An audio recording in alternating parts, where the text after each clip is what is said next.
Stefano Impalla, capitano di questa Corrasi che riesce a vincere lo scontro diretto contro l'Abitese. Stefano, tu sei della vecchia guardia ormai, ne hai visto di tutti i colori. Quest'anno come la vedi la squadra? Quest'anno diciamo che siamo una squadra molto più giovane rispetto all'anno scorso e nonostante abbiamo questi giovani stiamo riuscendo ad avere degli ottimi risultati. Purtroppo veniamo da un momento un po' difficile, da 3 sconfitte, però oggi vincendo questo scontro abbiamo ripreso il nostro cammino per provare almeno ad uscire secondi. L'Abitese che squadra ti è sembrata?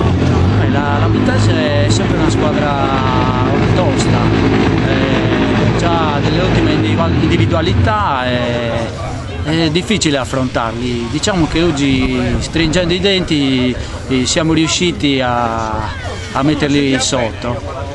Che campionato hai visto? Queste galluresi insomma hanno aumentato il livello tecnico, però dal punto di vista della concorrenza insomma è tanta, no? Perché non solo le prime stanno dando fastidio. Le galluresi sono sempre squadre forti tecnicamente, lo dimostrano, la classifica lo dimostra. Il Porterotondo sta facendo un campionato a sé, non ha rivali. Dietro ci siamo noi e l'Abitese della provincia di Nuoro e poi diciamo che il Tavolare e il Luogosanto sono lo stesso squadre. Invece di quelle che stanno dietro, Bardia, la Caleta, da chi ti aspettavi di più? Il Bardia io l'ho visto bene contro di noi e un po' meno la Caleta. Però il girone di ritorno è tutto un altro campionato. Anche perché il mercato è un po' rimescolato. Il mercato ha rivoluzionato tutte le squadre. Diciamo che adesso sarà difficile fare i punti in questi campi, perché la salvezza è aperta a tutte e a più squadre.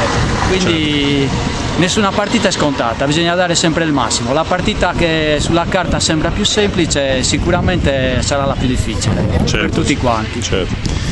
Benissimo Stefano, ti ringraziamo, complimenti a te e alla Corrasi per questa vittoria, in bocca al lupo per le prossime partite. Grazie altrettanto a voi.